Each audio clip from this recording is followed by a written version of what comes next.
Are you actually tired of your kit lens not having enough aperture opening to get those bright and sharp shots even in low light? Well, Sigma has a solution with the 16mm F1.4 prime lens. But before we go any further, please subscribe to my channel so I can deliver more videos like this to you. Now, let's get on to the review. Now, this lens is made specifically for crop sensor cameras. So if you're going to use this on your full frame, you're going to have that heavy vignetting, unless you switch to the Super 35 feature, which other full frame cameras have. Now in this video, I'm going to talk about the pros and cons of this lens. But for me, even the cons are not a big deal breaker because this lens is just so awesome. First, let's start with the cons. The Sigma 16mm 1.4 doesn't have any stabilization or any kind of steady shot. So yes, your footage is going to be shaky whenever you're using your camera handheld. Here you can see me doing some walking handheld shots, and this is what your footage could look like. I'm currently using the Sigma 16mm 1.4 with my A6400, which doesn't have IBIS as well. But there is a solution to this problem. It's either you use a gimbal or a tripod.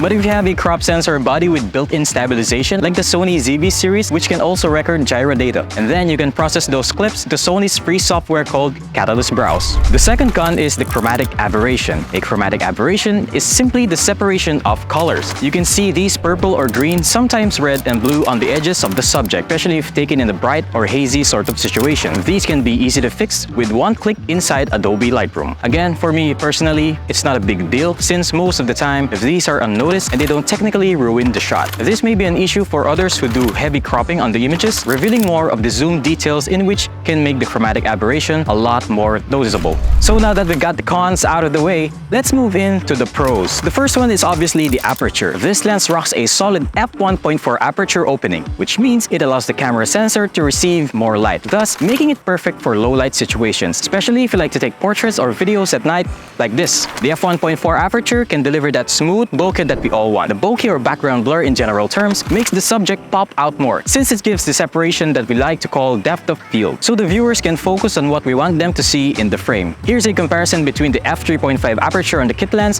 versus the f1.4 on the Sigma. Now, back to daytime. Next is the autofocus. Just like the Sigma 30mm f1.4 that I bought a year ago, the Sigma 16mm doesn't disappoint as well. With fast and silent autofocus motors, this is perfect for creators and hybrid shooters like me. You'll never have to worry about missing any shot. It's perfect for when you're on the go or vlogging, doing talking heads, taking portraits, tutorials, and other similar stuff. The images come out very sharp, just like this. Now, let's zoom in to see more of those details. Lastly, the focal length. With the 16mm focal length, this is wide enough for whenever you want to capture landscapes, environmental portraits, or handheld vlogging. So this is me at my full arm's length, and this is what it's going to look like when you're vlogging handheld using the Sigma 16mm f1.4. It's a bit shaky, I know, but I think it's not that bad. What do you think? Let me know in the comments below.